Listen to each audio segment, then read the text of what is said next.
Hola, mi nombre es Keila Vázquez Ramos y les voy a explicar la teoría cognitiva. Vamos a empezar. Les voy a dar a conocer el significado del cognitivismo o bien de la teoría cognitiva. La palabra que deriva del latín cognoscere y significa conocer. Y en la psicología se emplea el término cognoscitivo para hacer mención de las capacidades humanas que permiten el desarrollo del conocimiento a través de los sentidos, experiencias, interpretaciones y asociaciones de los individuos que hacen de la información que ya poseen. En este caso, más que nada, lo cognitivo va más allá de los sentidos y las experiencias. Un ejemplo de ello es que cuando nosotros estamos chicos, nuestros padres nos dicen que el limón es ácido, que es verde, y como vamos creciendo vamos experimentando el sabor del limón, que en realidad sí es ácido como nos lo dijeron nuestros padres, y allí es donde ya desarrollamos nuestro conocimiento a través del sentido del gusto. Ya creamos ya sabíamos desde antes, ya teníamos ese conocimiento de que el limón era ácido, pero realmente no lo habíamos sentido como tal hasta que nosotros mismos lo experimentamos. Bueno, tiene sus raíces históricos en Inglaterra hacia los años 30, cuando se inician los estudios sobre la percepción y pensamientos y otros procesos cognitivos. Hemos de situar el cognitivismo entre el conductismo, ante el que reacciona, y el constructivismo, el que es precursor. Su influencia es muy significativa en los años 70. Dos de sus aportaciones más relevantes al desarrollo de la psicología en cuanto a ciencia es el rechazo de la introspección como método de investigación, abrazando el método científico, y la asunción de la existencia en estados internos que habían negado las corrientes conductistas. Todas las ideas fueron aportadas y enriquecidas por diferentes investigadores y teóricos que han influido en la conformación de este paradigma, y entre ellos, que son los más importantes para la psicología moderna y actual, está Piaget, Auswell y Vygotsky, que más adelante les voy a hablar sobre ellos. Bueno, vamos a empezar con Auswell. Fue un psicólogo y pedagogo estadounidense de gran importancia para el constructivismo. Nació en Brooklyn, Nueva York, el 25 de octubre de 1918. Falleció en la mañana del 9 de julio del 2008 a la edad de 89 años. Vamos a ver su teoría cognitiva. Dice: explica el proceso de aprendizaje según el cognitismo, los procesos de comprensión, transformación, almacenamiento y uso de la información. Hace referencia a la facultad de los seres de procesar información a partir de la percepción, el conocimiento adquirido y las características subjetivas que permite valorar. Auswell decía que hay que aprender las cosas de la forma más significativa. Aquí ya nos habla de la aportación más grande que hizo Auswell, que es el aprendizaje significativo, que para ello es como aprender a caminar, aprender a deletrear las palabras, saber lo que es bueno y lo que es malo, saber identificar los olores y sabores. Para que este aprendizaje tenga lugar, es necesario que los nuevos conocimientos puedan relacionarse de forma sustantiva y arbitraria en lo que el sujeto ya conoce, y que éste adopte una actitud activa para establecer las mencionadas relaciones. Y para que un aprendizaje significativo sea o se logre, se requieren de tres condiciones. Primero es el material que el profesor nos va a dar a nosotros como alumnos, y que permite vincular al alumno con lo que ya sabe. Y luego está el alumno, que debe poseer los conocimientos previos necesarios, y la actitud del alumno, que también esto hace favorable todo el aprendizaje. Y en este caso ya les había dado un ejemplo de limón, ¿no? Si el profesor nos trae una lámina o informaciones acerca de lo que es el limón y de dónde proviene y todo lo que se refiere al limón, entonces nosotros podemos vincular esa información con lo que ya sabíamos. Y también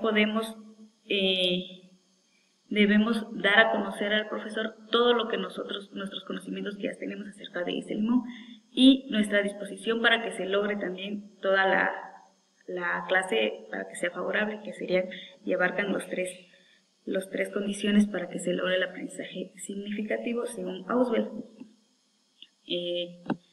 El alumno, aquí les tengo otro ejemplo.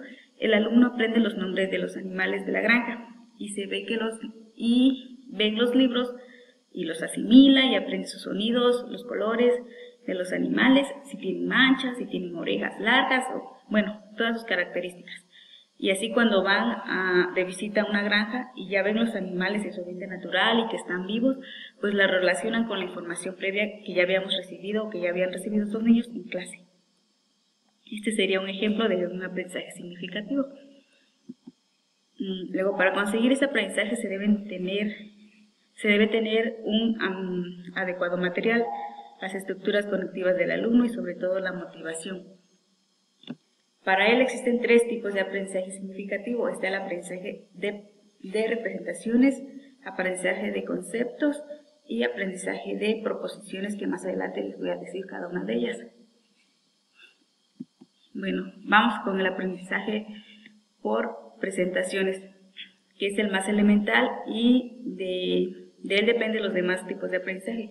Consiste en atribuirle significado a determinados símbolos que se encuentran en el contexto del niño. Por ejemplo, las palabras como papá, mamá, gato, pelota, ya tienen significado para ellos. ¿Por qué? Porque ya los están viendo y porque ya los hacen sujetos propios de él mismo. El aprendizaje de conceptos es donde el niño, parte de sus experiencias concretas, para comprender que cada palabra que tenía significado propio para él, que ya les había mencionado las palabras que eran propias para él, que era papá, mamá, gato o pelota, también lo tienen para otras personas. No es el único ser vivo que tiene ese aprendizaje o que ya ha tenido ese aprendizaje, sino que todas las personas que lo rodean han tenido ese aprendizaje. Ahora es el aprendizaje de proposiciones. Cuando un concepto nuevo es asimilado, el estudiante lo integra en su estructura cognitiva con los conocimientos previos, produciendo nuevos aprendizajes. Ahora hablaremos de Jean Piaget. Jean Piaget fue un psicólogo constructivista suizo cuyos pormenorizados estudios sobre el desarrollo intelectual y cognitivo del niño ejercieron una influencia trascendental en la psicología evolutiva y la pedagogía moderna.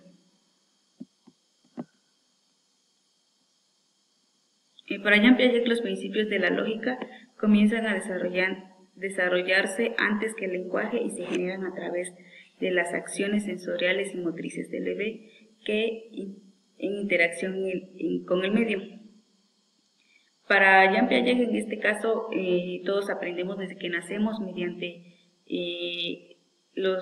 nuestras habilidades motrices y nuestras acciones sensoriales, y para ello él estableció los estadios que son para el desarrollo de la inteligencia. Aquí, el primer estadio que él estableció fue la etapa sensoriomotriz, que va de los 0 a los 2 años, y es donde los bebés empiezan a desarrollar el pensamiento, empiezan a observar, a tocar y a escuchar.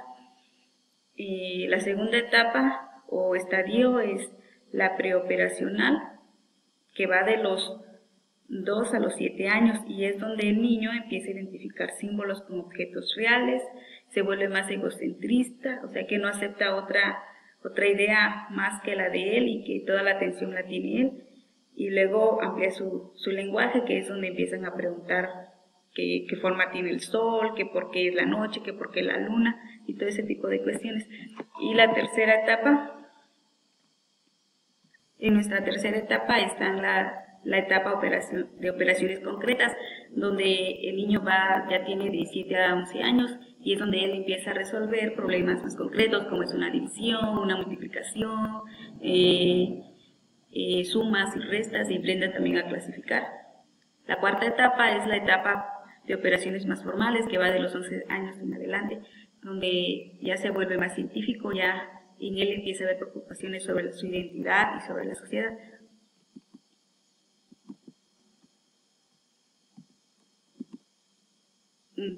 Para que Piaget nos dice que para que haya un desarrollo de una etapa a otra deben de existir 4 factores importantes, que es la maduración, la interacción social, la experiencia física y la equilibración. La idea más importante de Piaget es que los individuos construyen su propia comprensión, es decir, que el aprendizaje es un proceso constructivo que se va generando desde que nosotros nacemos y que nosotros mismos lo vamos creando con las experiencias que tenemos. Ahora les voy a hablar acerca de Vygotsky. Vygotsky fue un psicólogo ruso de origen judío, uno de los más destacados teóricos de la psicología del desarrollo, y nació el 17 de noviembre de 1896 y murió el 11 de julio de 1934. Él afirmó que no es posible entender el desarrollo del niño si no se conoce la cultura donde se cría. Pensaba que los patrones de pensamiento del individuo no se deben a factores innatos, sino que son producto de las instituciones culturales y de las actividades sociales. La sociedad de los adultos tiene la responsabilidad de compartir su conocimiento colectivo con los integrantes más jóvenes y menos avanzados para estimular el desarrollo intelectual. En este caso, Vygotsky lo que nos da a entender es que, por ejemplo, si en una sociedad hay personas mayores que saben cómo se siembra, cómo se labra una tierra, cuánto tiempo se riega y todo ese tipo de cosas, esas personas mayores les tienen que enseñar a los jóvenes que van apenas creciendo y quieren estar dentro de ese ámbito, para que con esto ellos vayan estimulando su desarrollo intelectual y ellos vayan aprendiendo acerca de eso. Ahora, el desarrollo cognitivo se lleva a cabo a medida que internalizan los resultados de sus interacciones sociales. De acuerdo a Vygotsky, tanto la historia de la cultura del niño como la de su experiencia personal son importantes para comprender el desarrollo cognitivo. Su teoría refleja una concepción cultural histórica del desarrollo. Para él existen 5 conceptos fundamentales. Está la función y los conceptos de funciones inferiores y superiores, las habilidades psicológicas, las herramientas psicológicas, la zona de desarrollo próximo y la mediación. Vamos a explicar las funciones mentales, que son las inferiores y las superiores. Las funciones mentales inferiores son aquellas con las que nacemos, son las funciones naturales y están determinadas genéticamente. El comportamiento derivado de esas funciones es limitado. Esta condición por lo que podemos hacer. Las funciones mentales superiores se adquieren y se desarrollan a través de la interacción social, puesto que el individuo se encuentra en una sociedad específica con una cultura concreta. Estas funciones están determinadas por la forma de ser de esa sociedad, que es lo que yo les venía comentando. De acuerdo a los aprendizajes que han tenido las personas mayores, así es como van a ir determinando su desarrollo los jóvenes o las personas que apenas van creciendo. Las habilidades psicológicas. Las funciones mentales superiores se desarrollan y aparecen en 2 momentos. En un primer momento, las habilidades psicológicas o funciones mentales superiores se manifiestan en el ámbito social y en un segundo momento en el ámbito individual. Por lo tanto, sostiene que el proceso cultural del niño, toda función aparece 2 veces, primero en escala social y más tarde en la escala individual. Primero entre las personas y después en el interior del propio niño. Afirma que todas las relaciones psicológicas se originan como relaciones entre seres humanos. Vamos a la otra, la zona de desarrollo proximal. Incluye las funciones que están en proceso de desarrollo, pero que todavía no se han desarrollado plenamente. En la práctica, la zona de desarrollo proximal representa la brecha entre lo que el niño puede hacer solo y lo que logra con ayuda. El lenguaje es la herramienta psicológica que más influye en el desarrollo cognitivo. Distingue 3 etapas en el uso del lenguaje, la del habla social.